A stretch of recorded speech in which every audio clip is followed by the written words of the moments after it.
I'm Emanuel Bergmann, and this is the story behind my stories. You're listening to the Author Stories Podcast, bringing you the story behind the stories and the storytellers.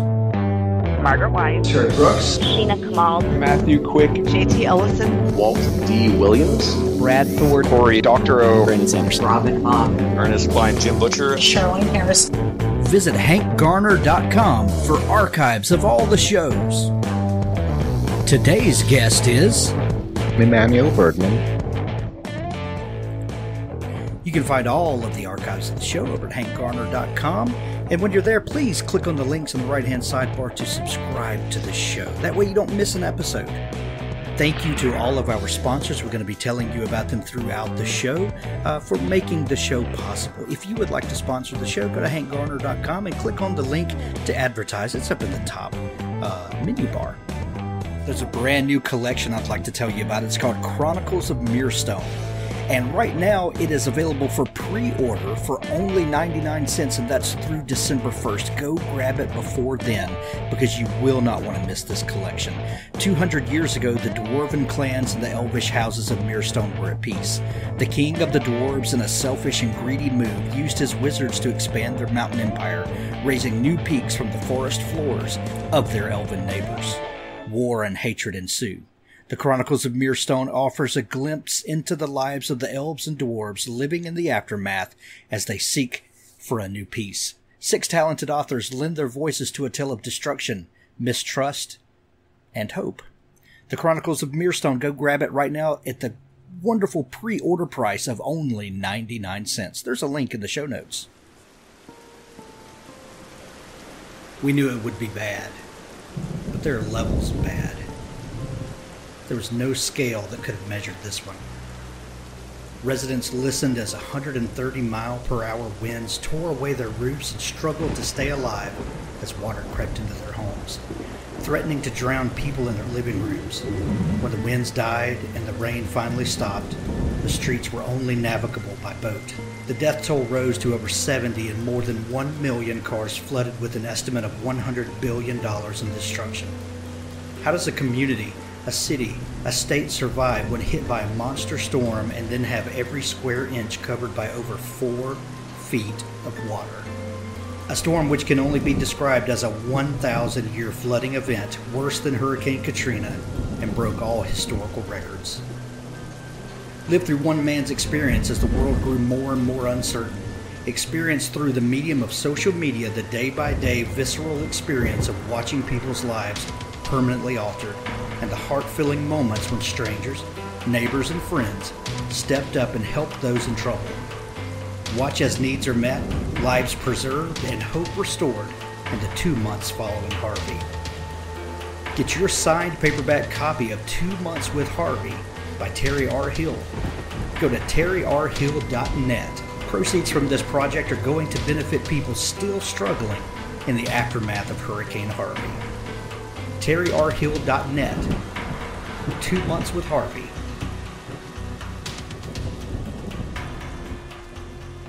Well, thanks for joining me again for the Author Stories Podcast, where I bring you the story behind the stories and the storytellers.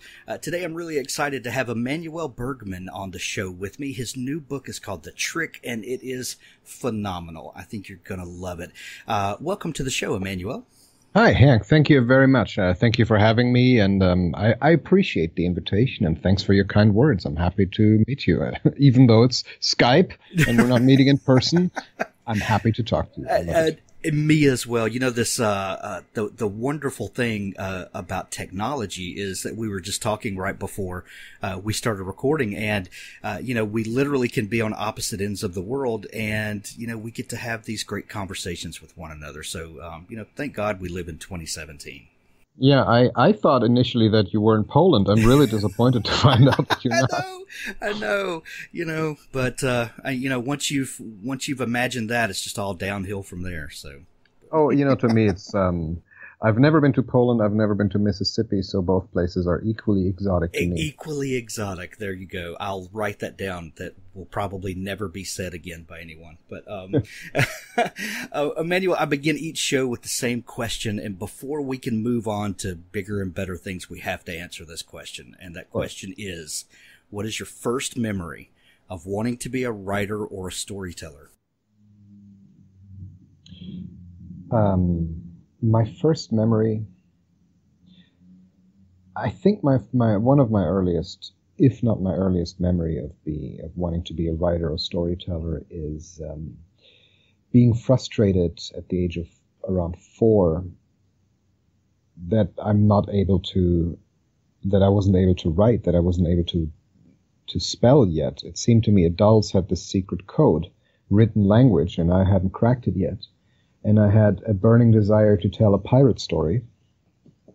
And so I conscripted my mother into sitting down at my grandfather's vintage World War II era typewriter, and I dictated my first unfinished novel to her, which was about pirates fighting against space aliens.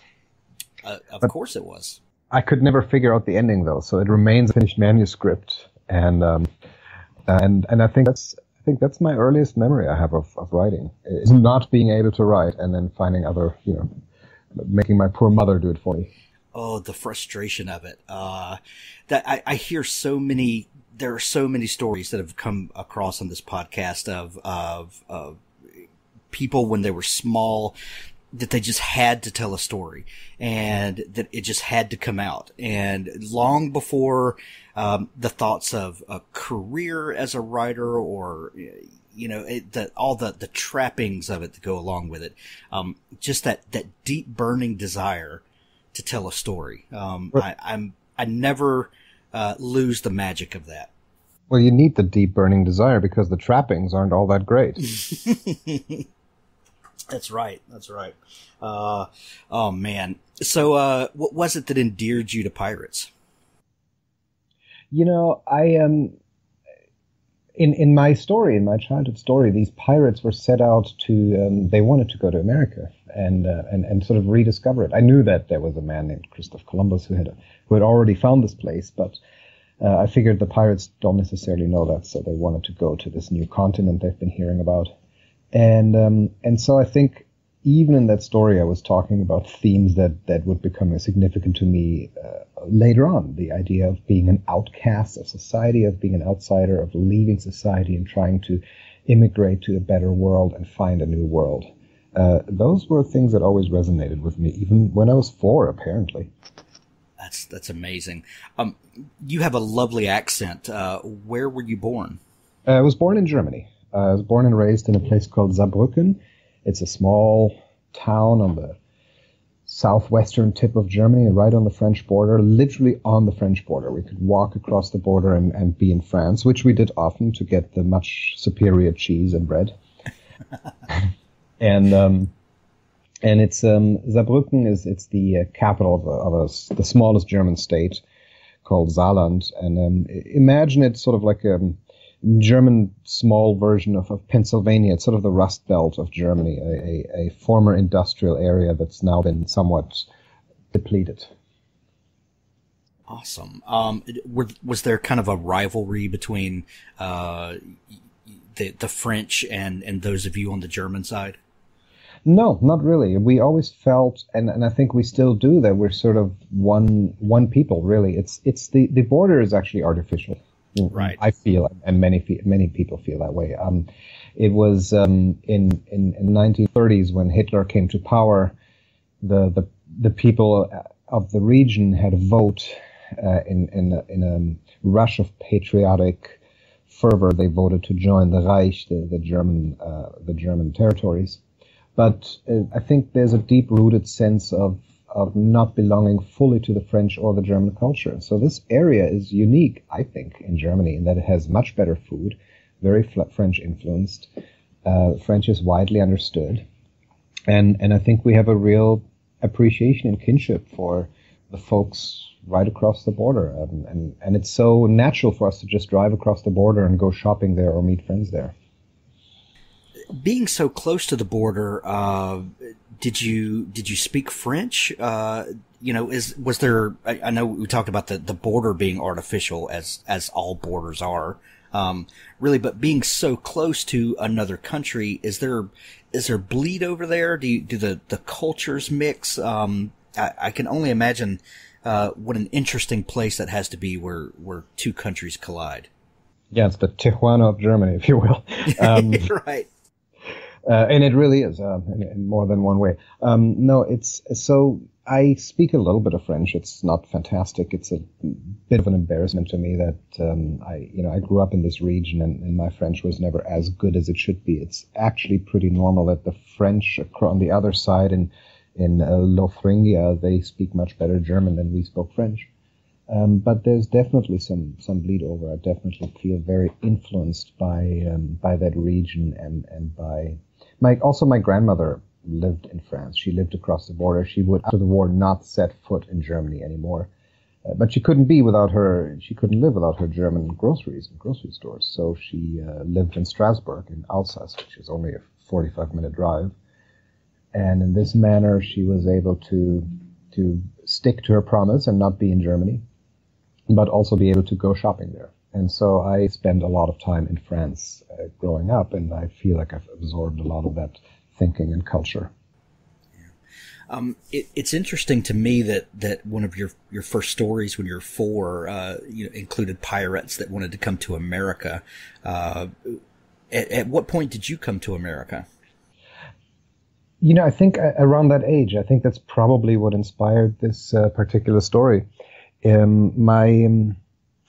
My mother took me to New York when I was around 4 or 5 years old, around the time that I started writing and devising this pirate story. So I think that this international journey was partly an inspiration for me. This was in 1976 or 77 or thereabouts, and my mother and my family had realized that we had relatives in New York, which we didn't know about. My father had discovered a long-lost sister. She got, the siblings were separated during the Holocaust, and so my father had no idea that he had a sister who had survived, who was now living in New York and had a family there. And so we traveled to New York to meet our relatives who spoke no German. I spoke no English.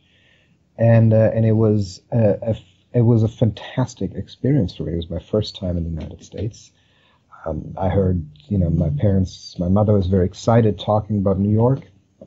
She said it's a wonderful city with huge building and just everything is gorgeous. Like they say, there's gold lying in the streets. But when I came there, it was a garbage man strike, and what I found instead of gold were gigantic piles of garbage, taller than me, on the sidewalks. And it's like, wow, Americans are crazy. A feeling that has never left me, by the way. Yeah, and as it should not. Yeah, as it should not. Yeah. And it was. But so I saw New York and the Statue of Liberty, and my cousin. I have a cousin in New York who I'm very close to. She took me to see a movie. There was this new movie that had just come out that everybody was talking about called Star Wars. And wow! That was one of my earliest childhood memories. One of the first movies I'd ever seen was Star Wars in a movie theater. And of course I understood no English, so the only people who made sense to me were R2-D2 and the Wookiee. because you got the innate emotion that was coming across from those actors. Exactly. Yes. Yeah. Wow. Talk about the quintessential American experience. It really was. Garbage in the streets, Star Wars on the big screen. And the Statue of Liberty. And the Statue of Liberty. Absolutely. Wow. Yeah. Oh, man. So did any of your relatives speak German? My Aunt Ruth, the lady who had made it to New York right before the outbreak of World War II, she spoke German, and she passed away a few years ago at the age of 94 or 95, and she spoke fluent English and German. And Spanish, by the way, because right after the war, New York was not her first port of call. She had lived in Mexico City for many years, and that's where her children were born. So my family in New York are actually Mexican American for that reason. So how amazing that is! Wow. So you have this wonderful experience in America. You connect with long lost relatives, and you have this familial connection.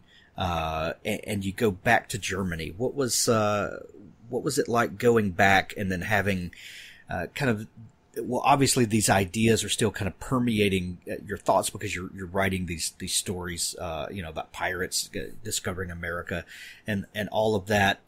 At what point did you realize that you wanted to be a writer? That other than just the, stories coming out of you, at what point did you decide, okay, this is something I'm going to pursue and I'm going to work on the craft of it? I think that's something I've always felt and something I've always known.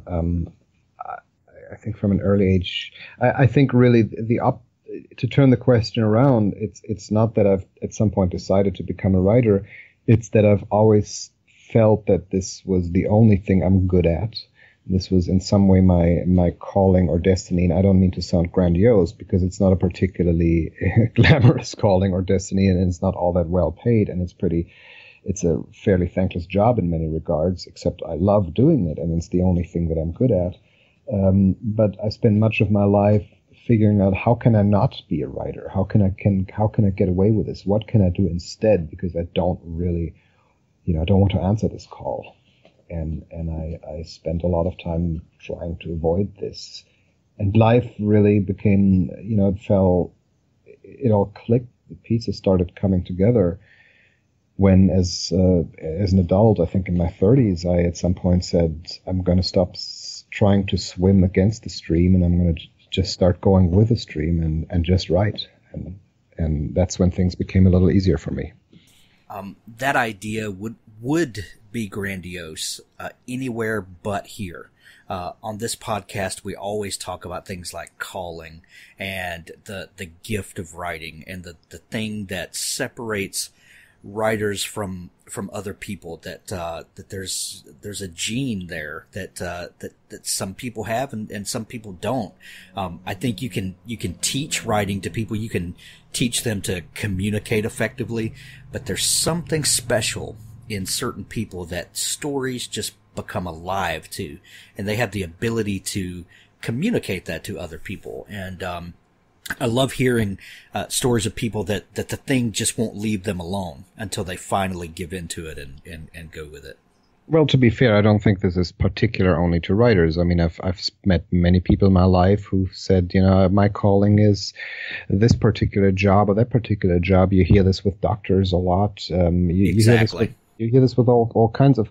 I don't think being a writer is necessarily anything special or outlandish or outrageous. It's no different from being having any other kind of work, and I consider it work. It's just really what it boils down to. It's the only thing that I haven't failed at yet, and so it's the only thing that's left to me at this point.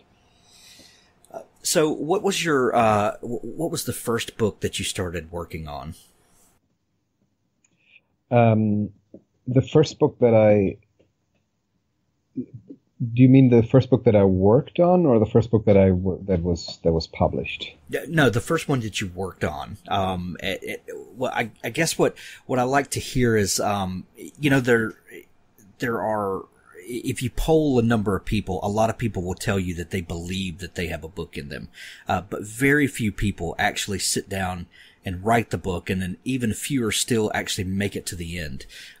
So at what point did you decide that there was a particular book that you wanted to write, whether it was published or not? Kind of what was that first experience of tackling a story and making it all the way through? Well, I know all about starting a book and then not finishing it, because that's been most of my experience. Yeah, we all do. I promise. Yeah, it was. So as a teenager, I really, I was obsessed with Anne Rice and her vampire novels. So I essentially wanted to imitate her. Now I can say imitate her. At the time, I thought I was being incredibly original, and I was just inspired by her romantic, dark vampire novels. And I wanted to write a vampire book, and I started writing one. It was terrible, and I gave up after a couple of chapters. But I always felt that writing and finishing books is something I really ought to be doing. And then in my 20s,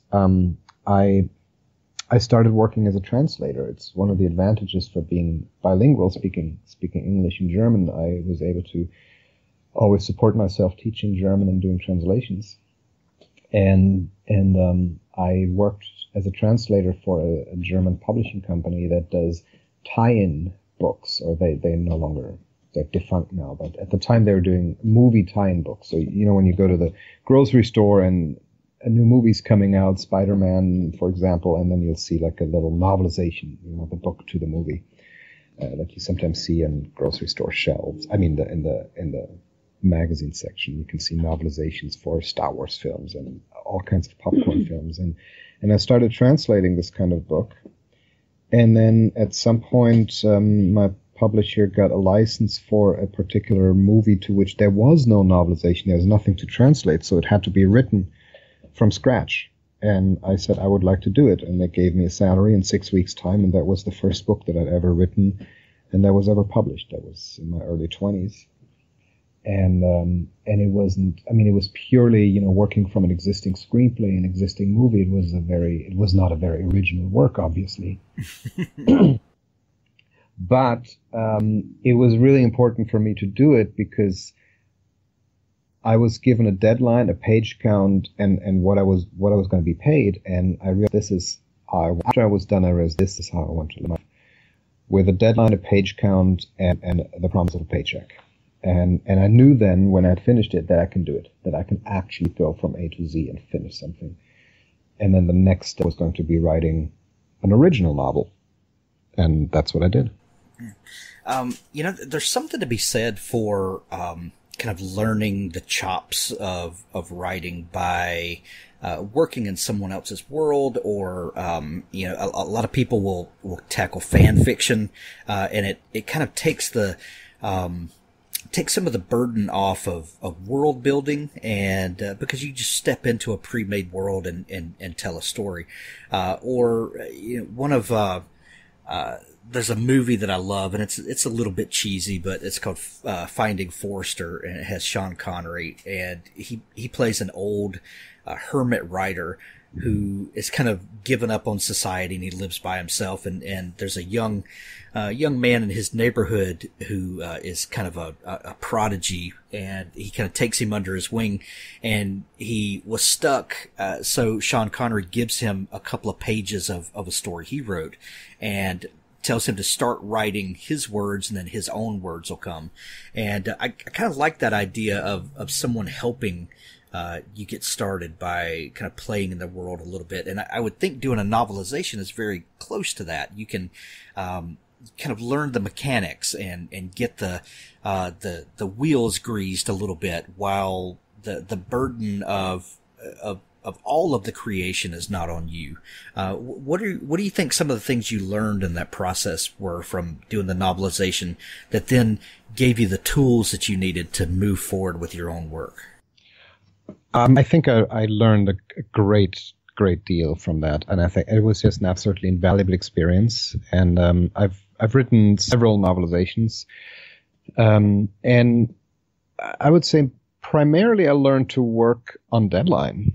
And to, you know, I understood the relevance and importance of creating content, creating material, creating pages, so that you have something to revise and review and edit later on, and you can deliver on time. That is really creating pages is the crucial thing that I think is most overlooked. It should be so obvious that if you are a writer, you have to pages. But we spend a lot of time procrastinating and washing dishes and taking the dog out and not filling pages. At least I do. So I learned the importance of that. And working in somebody else's universe with characters that I hadn't created, I learned something I think is crucially important for my own characters, which is I don't particularly love the word character. I'd like to think of them as people. And I think that is the crucial error that you can make in writing, and certainly I have made it in my life, is to treat your people like characters. Characters are pieces on a chessboard you move around. they, you as the writer impose your will on your characters and you move them around, and then they don't have autonomy.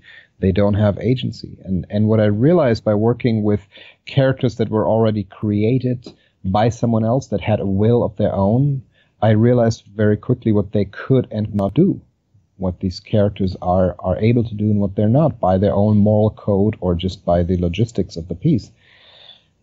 And I began to learn slowly that there's no such thing as characters. There's only human beings. There's people. They have free will. They have agency. And you as the writer have to facilitate their choices and their world. And you have to let them breathe. You have to let them develop agency and willpower. And you have to step back and let them create and let them tell the story. That's really the crucial lesson. And what an important lesson.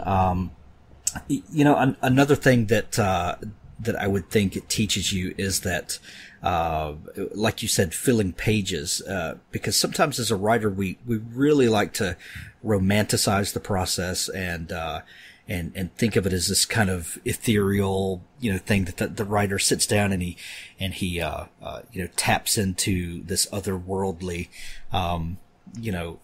thing, and the story just flows through, and sometimes it's sitting down and paying attention to what the humans in the story, the characters, if you will, are doing, and acting as the reporter. But if your butt's not in the chair, you don't get to do that. Yeah, exactly. You have to really sit down and just do it. That's the crucial thing. And the other thing the last and final thing that I've learned, I've not only done novelizations, I've done a lot of other, I've written a lot of pulp. What many people in the United States might not know is that Germany still has a very healthy, vibrant pulp world, like you used to have in the 40s and 50s in the United States, with weekly pulp magazines that are published and sold at kiosks, at train stations and subway stops and so on and so forth. And now as ebooks. And I've worked a lot for publishers, creating, mini novels, mini novellas of 120 manuscript pages that come out once a week of action and horror. And what I've learned from novelizations and working in the pulp sector is you can never be boring. You really have to grab people's attention. And I try to do that in my personal writing as well. And obviously, when you're not writing an action story or a horror story, it's a little bit different, but you still have to try to find ways to keep your reader engaged. You have to find ways to tell your story with passion, clarity, and a sense of urgency. I love that Germany still has a great pulp industry there. There's definitely a resurgence in America as people are kind of nostalgic for a lot of that. And there's a great monthly publication called Tales from the Canyons of the Damned that is doing an excellent job of reviving some of that. What do you think it is that about those stories that still resonate with people? Well, what I think and what I've heard from readers, when you're working on these stories is, really the crucial difference between Europe, between Germany, specifically the United States, is the availability of public transit. And people buy these pulp magazines, these pulp stories in Germany on the way to work at a train station. And then they sit on a subway or a train for 20, 30 minutes, and then they read a chapter or two. Or at least they used to. Now, of course, that you can play with your phones, that's becoming the primary choice of entertainment. But until just a few years ago, people would still choose pulp entertainment on the way to work or back from work. And what it is that makes it so timeless and so appealing is you just don't want to think too hard. You want to have an engaging, well-told, emotional adventure that just transports you into a different world for 20 minutes before you have to face your boss. And I think that really is the point of literature in general, whether it's pulp or more serious-minded, is you need to take the reader by the hand and show them a world that is worth exploring and a world different from their own, so that you can leave your own worries and your own concerns behind for just a brief moment of time. You have a magic door through which you can step and enter a different world. Nick Breaker's book Essence, Book One Septima, one of the best science fiction writers I know.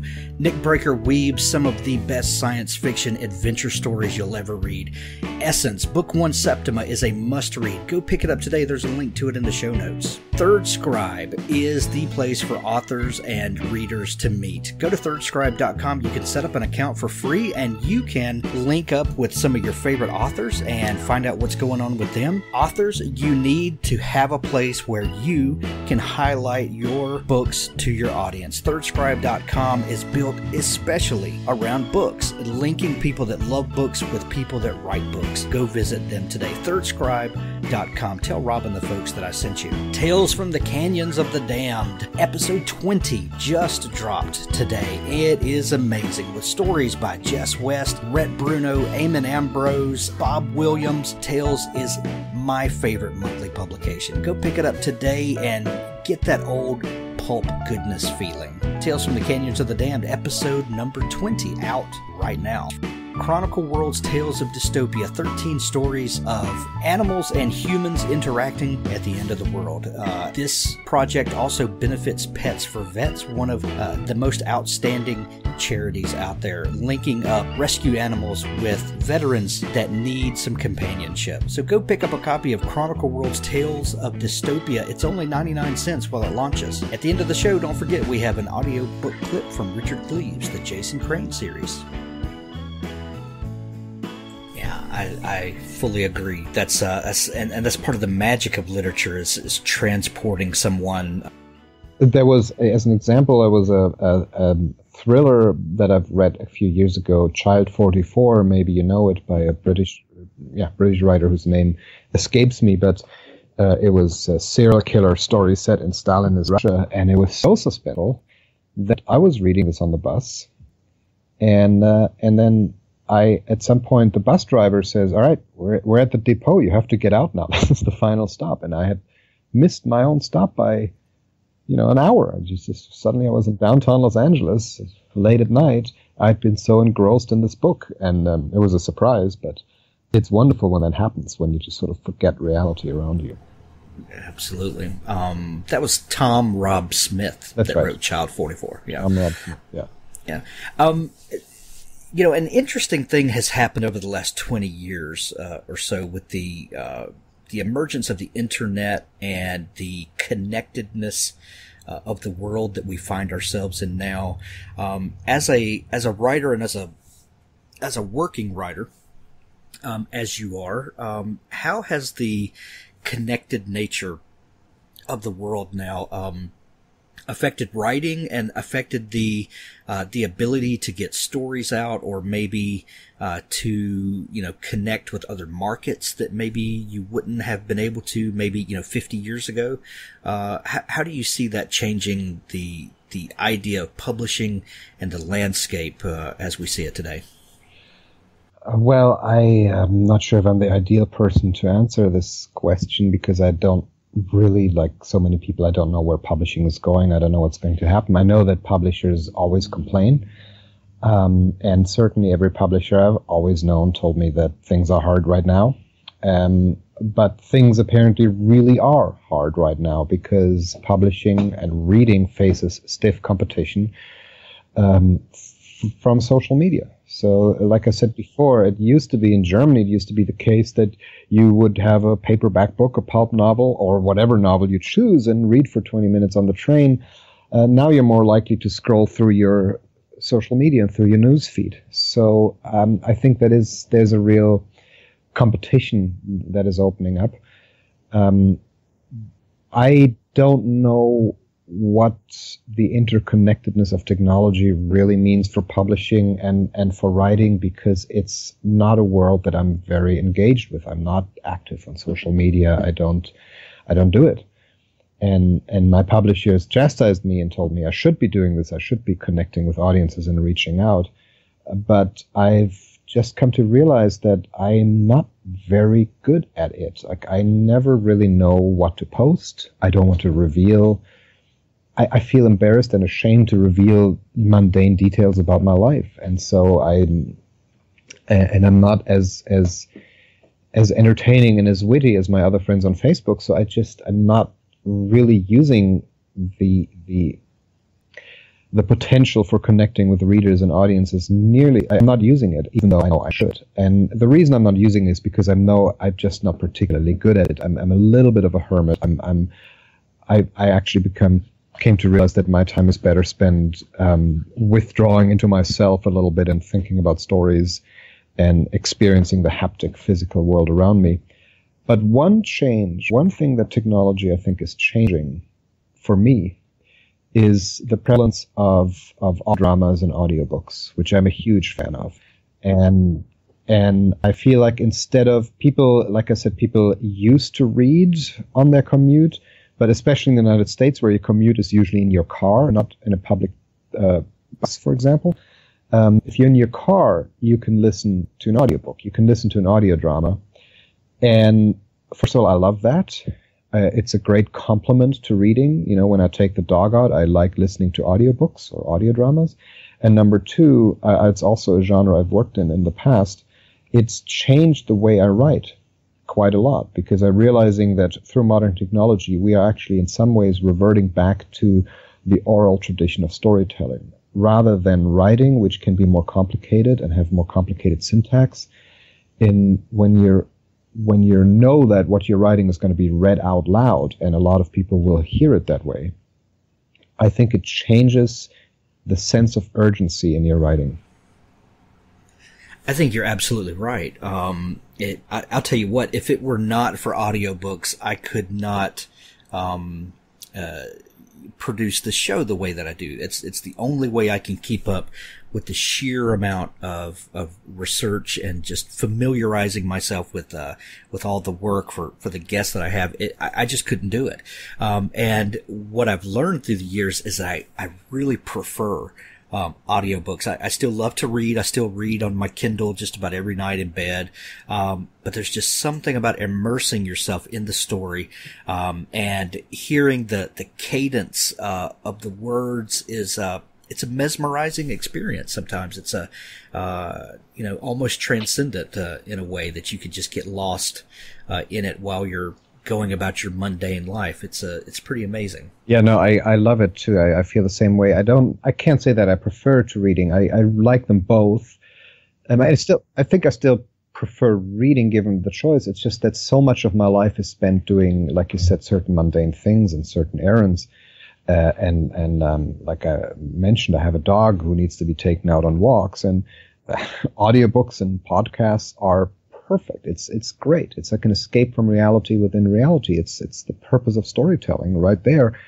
And also I wonder, I'm sure that a lot of people who will listen to your podcast, who might be listening to this particular episode, are going to listen to it in the car, or while they're doing dishes, or at the gym, or in the park. Yeah. I hear from, I usually release these episodes at midnight, of release day, because I hear so many people say that they listen to it on their commute to work in the morning. So I like for it to be available when they're getting ready, they can download it and they can, plug it into the car. And, I get so many of those comments. So, I'm glad that people are using that time, to connect with their favorite writers, and it's wonderful. Let's talk about your new book, The Trick. It's been out about a month and a half or so now when we're recording this. This book is phenomenal. I was completely engrossed. I mean, from page one. I love your writing style, the humor, the ability to paint these canvases of character. Your characters are alive, and I I can tell from what you said earlier about the characters are not pawns on the chessboard. They're real people. And I can tell from the way that you write that you honestly believe that, and that these characters are alive to you. At what point did you start thinking about this story, and how did it come to you? Well, this particular story has apparently been percolating in my mind and my heart for many years before I sat down to write it. It's if you don't mind, do you mind if I quickly say what it's about? Oh, absolutely, please. Yeah, it's the story of a young boy, Max. His parents are about to divorce and he's heartbroken. So he comes to believe that the only thing that can save his family is a magic spell. The spell of eternal love. And he's convinced that if he can find this spell, his parents will fall in love with one another again and they won't leave him. And so he sets out in search for an old stage magician who has a long time ago, devised this spell. This is a man called himself the Great Sabatini. And in a parallel storyline, I tell the life story of this great Sabatini. He was born in 1918 as the son of a rabbi, and as a young man joined the circus looking for love of his own. And he ran away from home. He went to Berlin. He became sort of a fortune teller and soothsayer to the Nazi elite, hiding his Jewish identity as the war looms on the horizon, and until it all came crashing down for him. And now we meet him again as a bitter, cranky old man in an old age home. And the little boy finds him. He's looking for a miracle to keep his family together. And the old man, who's always been a selfish bastard, as a magician tend to be, he's looking for redemption. He's looking for one last chance to do something for someone else in this world. And in this story, I talk a lot about identity, about Judaism, about immigration, about the shame of growing up Jewish in Germany, about stage magic, about divorce. And these were all subjects that I personally went through, that I personally experienced. I was born into a partially half Jewish family in Germany. So I never felt fully at home in mainstream German culture. I never felt fully at home in the Jewish community either. My parents divorced when I was a child, so I experienced this very strongly. And as an adult living in Los Angeles, I'd been married for many years, and my wife and I then divorced as well. She had been a assistant for a stage magician, and so I knew the world of stage magic.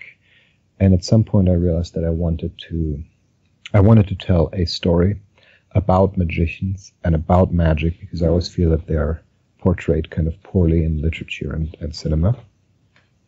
And I decided, I decided that I was going to tell my own story about stage magic, and as a vehicle, I was going to use stage magic as a vehicle to talk about Judaism, identity, immigration, divorce, love lost and found. I was going to talk about all these issues, but I wanted to do it in a way that is lighthearted and entertaining and fun and magical, and stage magic provided the ideal vehicle for that.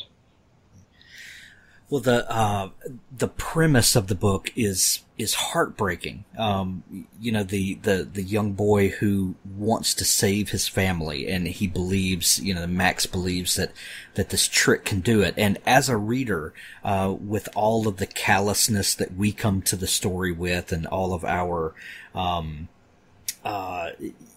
worldly wisdom that we bring with us, you look at Max and think, oh God, he's just setting himself up for heartbreak and to be crushed.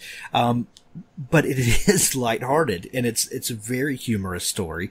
And, you kind of take the reader, off balance a little bit by not allowing us to pity Max, as much. Was that a conscious thing to not make Max just this instant martyr, and but to give him three dimensions? Well, Max is essentially me. This is how I felt and how I was as a kid. I remember very clearly what it was like for me when my parents separated and what was going on emotionally. And so I just wrote that. And I felt upset that this was happening, but I never felt like I was somehow a victim of some grander conspiracy. My feelings were complex. Sometimes I felt like a victim and I wallowed in self-pity. Sometimes I was angry and sometimes I was indifferent. So I decided, I don't know if I consciously decided, but this is simply how it came out. This is how it happened on the page. There's no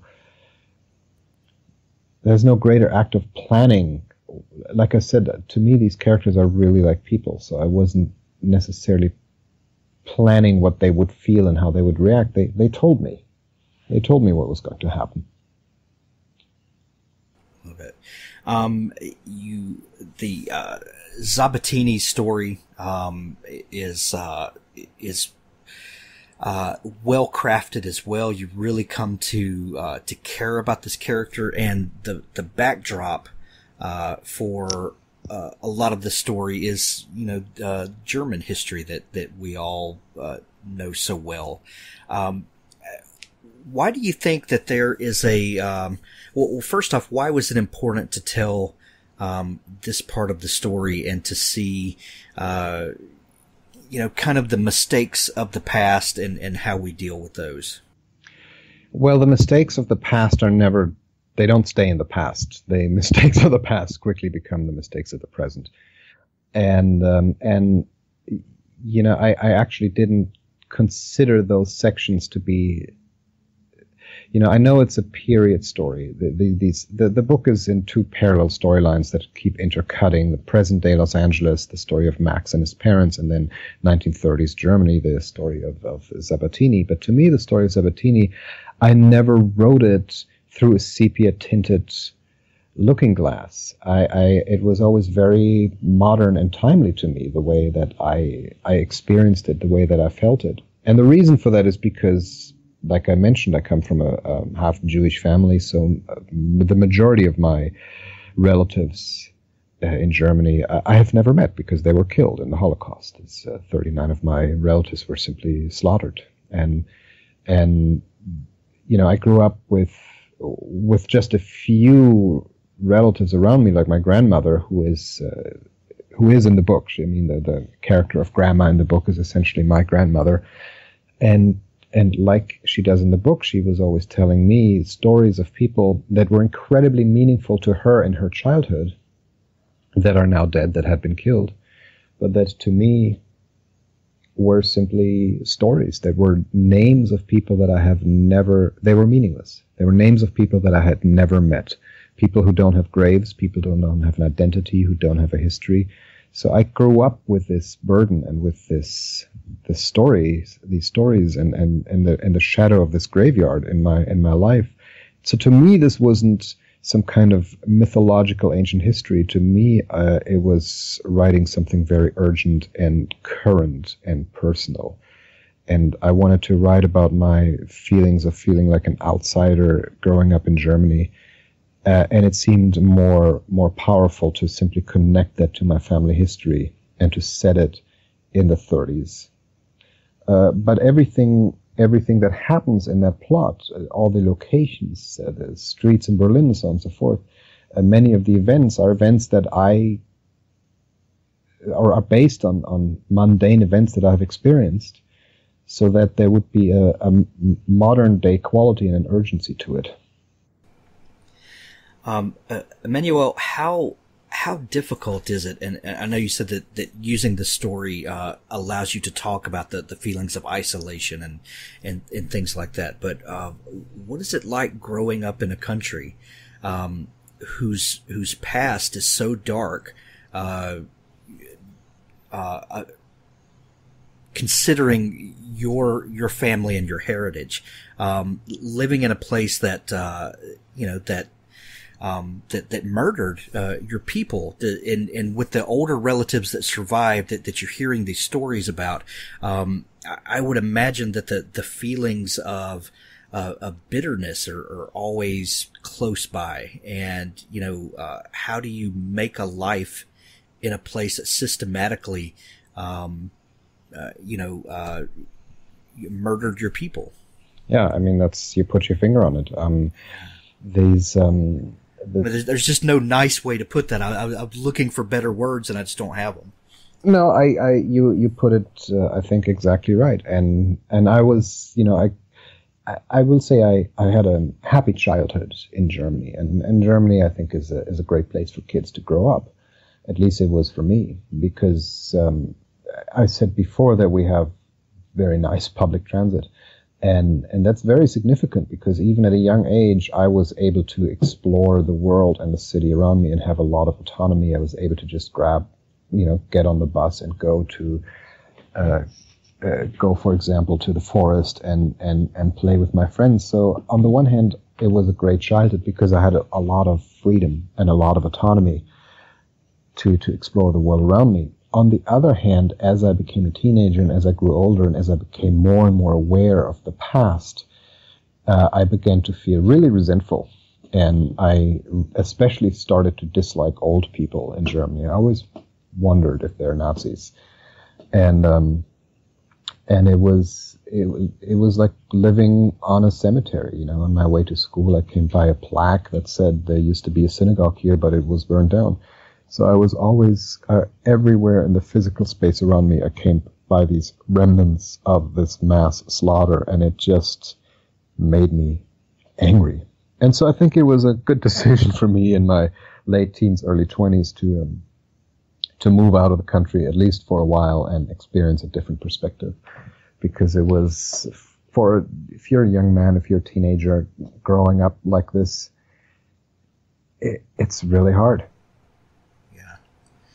Well, I could, I think I could maybe compare some of those feelings to, growing up in the American South, with our history of civil rights struggles and how, some of our black brothers and sisters were just treated horribly. And growing up in a generation kind of separated from that, forward in time, we think that those things and those feelings, don't exist anymore because we live in a modern world and we don't think like that anymore. And, but then you get around certain people and you realize that those, some of those tendencies are still there. And yeah, sometimes you have to move away for a while to get some perspective to understand how, other people are still feeling, and that they're right and justified in carrying around some bitterness about the way things, happened. Well, it's, I've lived in the United States for roughly 25 years now. And I've come to realize, at first I thought it was very liberating to live here, but I've come to realize that, of course, the United States has its own dark chapters of history. And that there's also there's past crimes and past sins to work through. I should mention that I've lived in Texas for a while, when I was a teenager. And even though Texas is not really part of the South, I mean, the Texans consider themselves to be an independent country and preferably planet. Right, exactly. And I love them. I mean, I love Texas, and I thought it was just wonderful. It was a wonderful experience to be there. But at the same time, Texas was, Texas history with the Confederacy is complicated, let's just say. And so I quickly became, not quickly, but over the years, I gradually became aware of this particular chapter of American history. And I can understand that, I don't think this was ever really dealt with in a cathartic way. I don't think there's ever really been a healing national dialogue over this. And there's millions of Americans living today who are saying my ancestors and forefathers were systematically murdered, raped, and abused, and we're now asked to simply forgive and forget this. And I can understand that there's it just doesn't go away. I know what it's like. It doesn't go away. This resentment doesn't go away, and it needs to be taken seriously and addressed. And I think there has to be a dialogue about this in this country. One thing that I have to say for the Germans, the post-war generation, is they did put World War II and the Holocaust on the curriculum of schools. They put it on the agenda. They're talking about it to this day. They're trying to understand and work through it. And I sometimes feel, and maybe I'm wrong, but I sometimes feel that in the United States, that's looking at history doesn't quite happen in the same way. Yeah, and we do need a dialogue. We do need to do a better job of trying to understand one another, and to let those things see the light of day, so that we can let some healing come about. One thing that I love about your novel, The Trick, is that you do talk about these hard things, and you do juxtapose this story in the 1930s with this modern story, and through that, I found it to be very cathartic in that you're able to talk about these things, and also the innocence of this boy, and the relationship he has with the older man. I think the byline, even from your publisher, it said, how did it say it? A young boy who believes in everything, and his relationship with an old man who believes in nothing. And I love that description, and the relationship between these two, and the innocence of the young one with the world weariness of the older one, I found to be very to be very eye-opening. What did it do for you writing the novel and kind of working through some of these experiences that you had, and dealing with the innocence of Max as well as the older characters? Well, there's really three main characters in this book. There's Max and there's Sabatini, but Sabatini is really two people. And Sabatini is an old man who's an old man who believes in nothing, as you say, as my publisher said. And but we also see Sabatini, under his real name. We meet him as a young man when he still has hopes and dreams and love and idealism, and he's a completely different person. And it was really interesting for me to tell his story and his journey. How does a person who is full of idealism and hope for the future, how does the person end up as such a cantankerous, cranky old man in an old age home? And what happens in between? And what happened in between is betrayal. It's betrayal of love. And so it was incredibly cathartic for me to write this. This whole story, this whole book was an act of catharsis. I wrote it in a relatively brief amount of time. Like I said, it had been percolating for years, and then not too long after my divorce, and by the way, I should mention that my ex-wife and I get along great now. There's no bitterness. We are good friends. I'm not trying to go on a podcast and complain about my ex-wife. Not at all. A wonderful person, and we have a great relationship now. We just weren't a particularly compatible couple. But a few years after our separation, I wrote the story within 6 weeks or so. The first draft I wrote in 6 weeks. And it was just an act of release. It was an act of releasing a lot of pent-up feelings and emotions. And there was no plan. There was no idea. I didn't think that I would be writing a book that one day would be published. Even though saying that is disingenuous, because I wrote it because a friend of mine said, hey, let's do our own book on demand. You talked about modern technology earlier. We can print books on demand now, and we thought, hey, let's do our own book. You write it and I design the cover, and we'll print like 5 copies for our friends and family. That was the plan, that as far as I knew. And then I wrote this in 6 weeks, and then when I was done, I felt, this is not so bad, and maybe I shouldn't just print this on demand. Maybe I should show this to publishers. And then I showed it to publishers, and no one was interested. And there was a brief moment when it suddenly became, there was some interest for about a year or two, and it looked like it was going to get published, and then the recession hit and nothing happened. So this was 10 years ago, and the book went back into the drawer, and then through a complete coincidence, the manuscript ended up in the hands of a bookseller, a bookstore owner in Germany who read it. And she said, I think I know the right publisher for this. And she submitted it to a publisher. And then they contacted me. I had no idea this was going on. They contacted me, and now it's everywhere. I can't escape this book. I was just invited to China for the Chinese premiere of it. So it was an act of catharsis and a really emotional release for me to write about this, write about these painful chapters in my life, and the incredibly strange journey at the end 10 years later was that it led to something I would have never dreamed of in my wildest dreams. Because when I was writing it, like I said, it wasn't. I didn't have jobs at the time. I'm a freelancer, so I didn't have work at the time, and I needed something to fill my days. And so I wrote this book, and I just released all the accumulated frustrations that I had.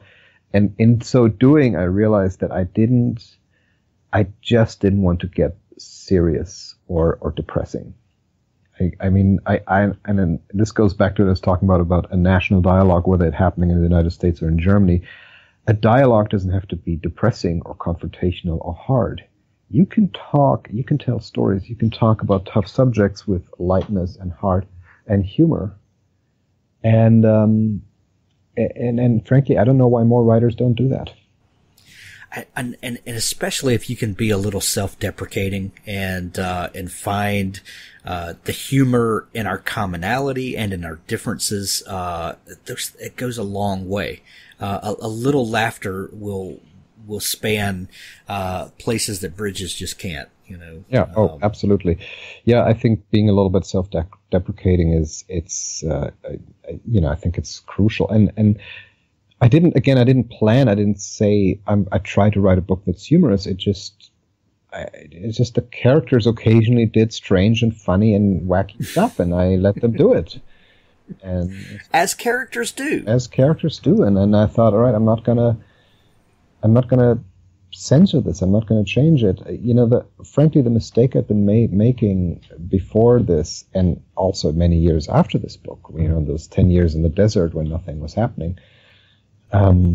Is that I have an idea for a book and I feel like I'm going to write a gloomy thriller, or you have an idea of what you want to write, and then you try to press your people and your story into this cookie cutter form that you're imagining in your mind, and you're not letting it breathe.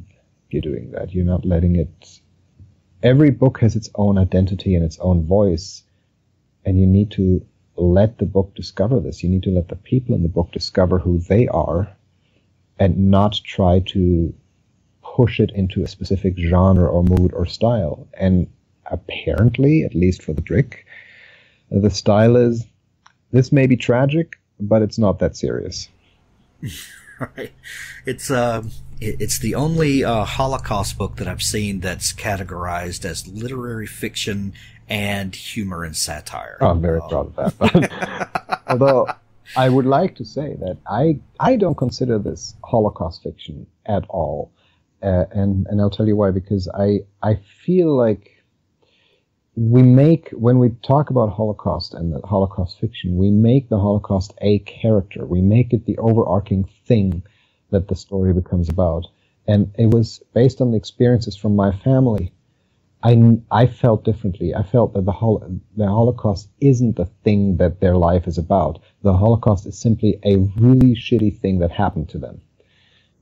And so I wanted to tell the story of lives and people who are going about their business, doing their thing, and this terrible thing happens to them, derails them, changes everything. But it is still, they have a life before. Very, very few, lucky few, have a life after. But those who do, they're still defined by their humanity and not by the outside catastrophe. That's right.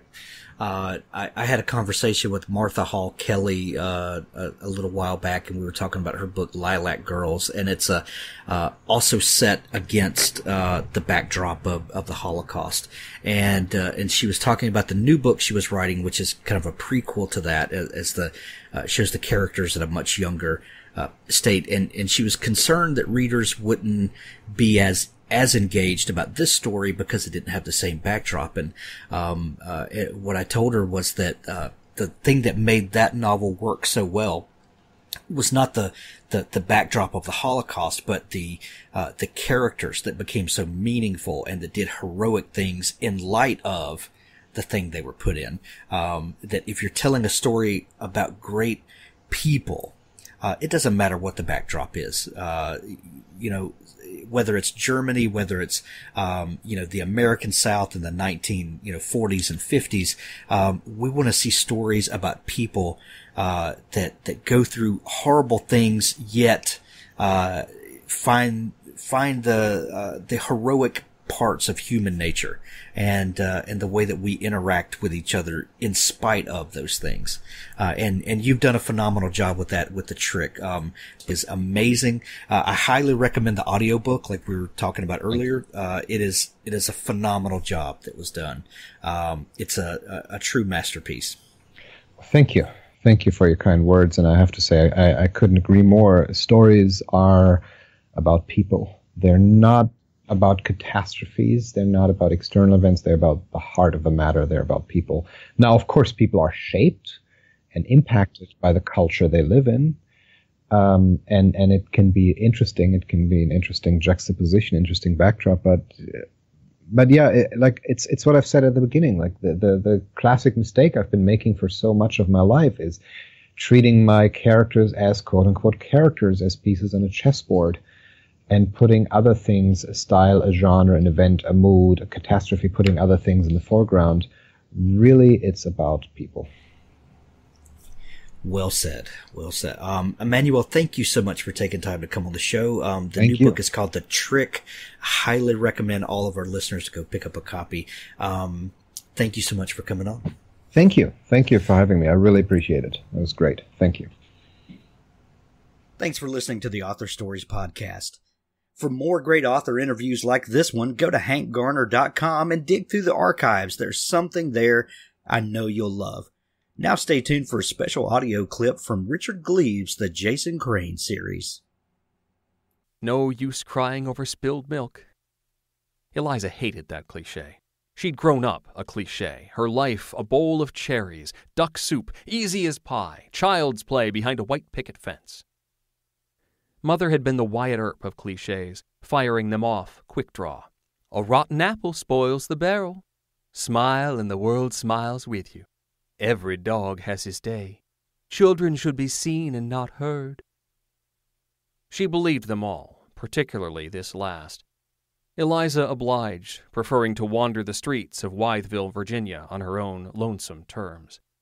The divorce left Laura a spinster librarian, and one false step on icy stairs left her an invalid as well. The accident happened on New Year's Eve, 1950. Laura had just locked the doors of Wytheville Public Library. We must make black-eyed peas tomorrow, Laura had been thinking, with turnip greens. That ensured a lucky new year, and if you swept some money over your threshold, a prosperous one, too. She loved those old Southern traditions. She looked both ways, checking for Negroes, but turned to heel on the icy marble of the stairs and fell into the bushes below, breaking the long bones in both legs. Eliza had taken advantage of her mother's absence. She'd lost her virginity that same night. She'd swept Ron Partridge over her threshold, initiating her own beloved tradition. She was nursing a hangover, giddily reliving the event. But around 8:30 she realized that her mother had not come down to breakfast. She checked her mother's bedroom, found it empty, took the bus down to the library, climbed the high stairs, knocked hard on the library doors, and heard a groan below. Laura lay under the William Penn barberry bushes, below the yellow-trimmed windows of the non-fiction section. Her white stockings ran Jezebel red with blood. Sweat and melted snow had soaked her blouse, and her gray forehead blazed. The broken bones didn't kill Laura Merrick. She lay in the hospital, wheezing, her legs mortared up in casts. She had few visitors after the first week. Her church group was glad to fret over a poor thing for a day or two, but they trickled away when Laura had the bad manners to linger. On Valentine's Day, as her mother slept, Eliza drew big, sloppy hearts on her casts. Laura harumphed when she woke and insisted on keeping her legs hidden beneath blankets afterwards. But in late March, something miraculous happened. Laura's self-control dropped. She ranted at nurses, spit at doctors, swore like a Navy pilot dropping F-bombs on Hiroshima. She had dementia, the doctors said. Eliza decided that her mother had just stopped believing her own bullshit. The spells continued over the next 2 weeks, and Eliza enjoyed her mother's company for the first time. They swapped bawdy jokes, ogled the handsome interns, and chattered like best girlfriends late into the evening. They had long conversations, and Laura spoke her own mind in her own words about things that mattered to her. It broke Eliza's heart when the prim, condescending librarian returned. Laura hardly acknowledged anything that had passed between them. The clichés returned. You can't have your cake and eat it too. A leopard doesn't change its spots. Nothing is certain except death and taxes. This last proved true. On April 15th, Laura Merrick marked her Bible with a tongue depressor, set it on her nightstand, leaned back against the headboard, and coughed blood down the front of her nightdress. Eliza found her that way, dead as the proverbial doornail, and yes, the blood was thicker than water, just as her mother had always said. Much thicker than water, in fact, perhaps as thick as molasses in January.